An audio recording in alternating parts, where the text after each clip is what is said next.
man who stands for progress has to criticize, disbelieve, and challenge every item of the old faith. Item by item, he has to reason out every nook and corner of the prevailing faith. With this strong thought by one of India's most prominent freedom fighters, the brave heart Bhagat Singh, I am presenting an Independence Day special episode on how to get freedom from your fears and insecurities.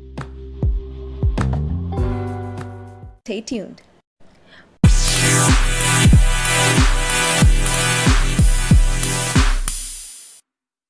Welcome back to I Am the Every Girl podcast.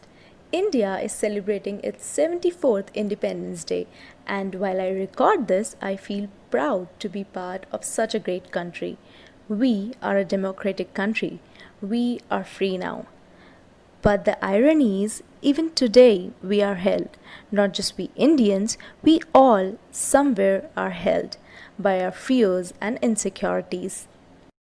The clutches of procrastination doesn't allow us to fly, but I'm not here to talk about those unproductive days.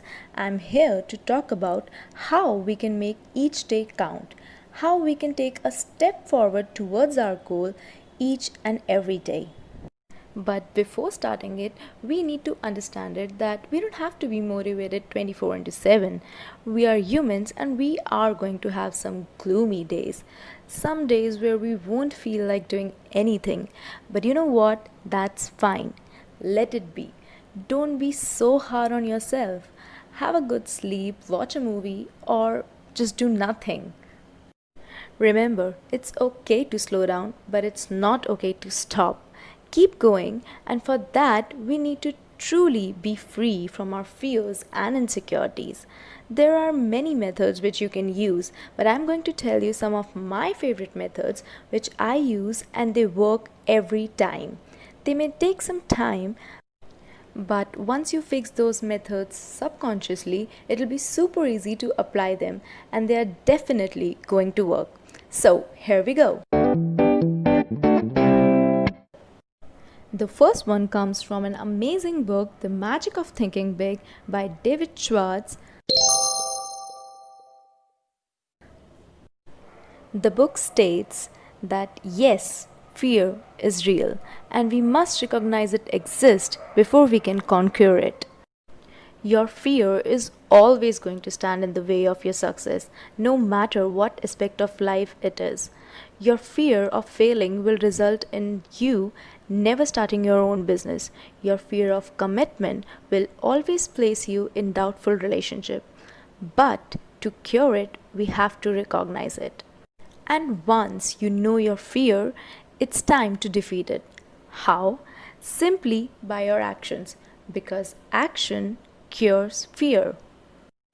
If you just keep avoiding facing your fear, it will keep on developing, and one day it will be bigger than you. And surely you don't want that.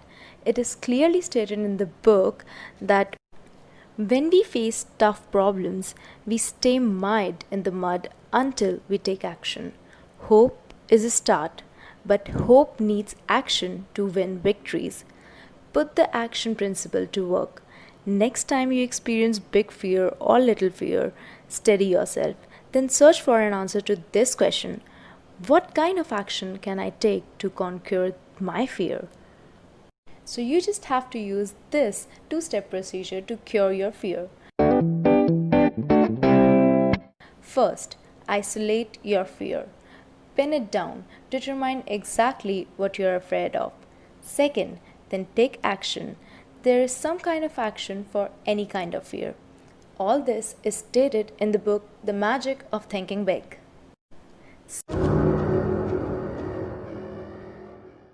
Second method is to get rid from your insecurities by building your self-confidence.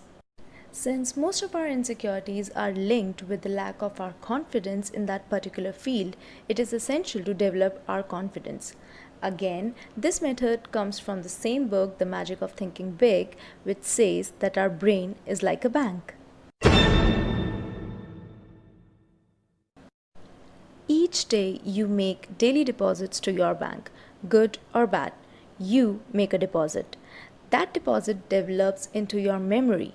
So when you are in a particular situation, you react and deal with it according to those deposits. For example, in your childhood, while performing on stage in your school, you fell and felt embarrassed. You saw people laughing on you. So now, whenever you get a chance to be on stage, you recall that embarrassing memory, and that's how you become so insecure while being on stage. But don't worry, you can fix this for sure. Take a deep breath and ask your mind bank of some positive experiences where you confidently address several people in a meeting or in a party or anywhere else.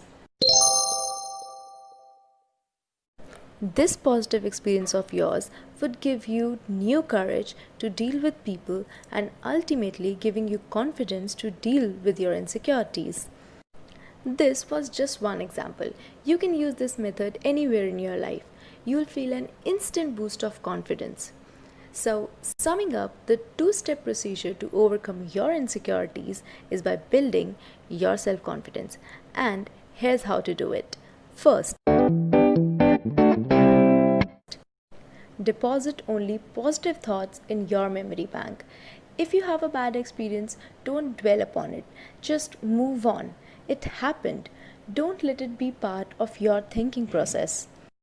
Second, withdraw only positive thoughts from your memory bank. The book states, destroy the negative thoughts before those thoughts become mental monsters.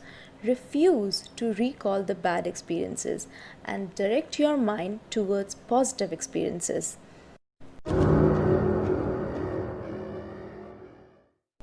The change won't come in a day. You would have to practice it and make it a habit.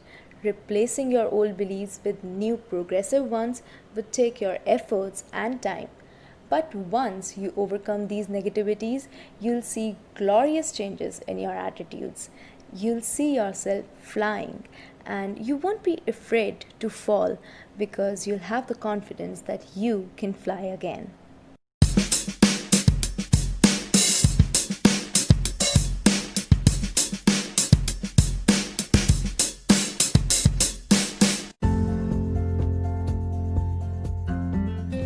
That's it for today. Wishing you all a very happy Independence Day. May you all be truly free and happy. I'll be back with another episode of I'm the Every Girl next Friday. Stay tuned.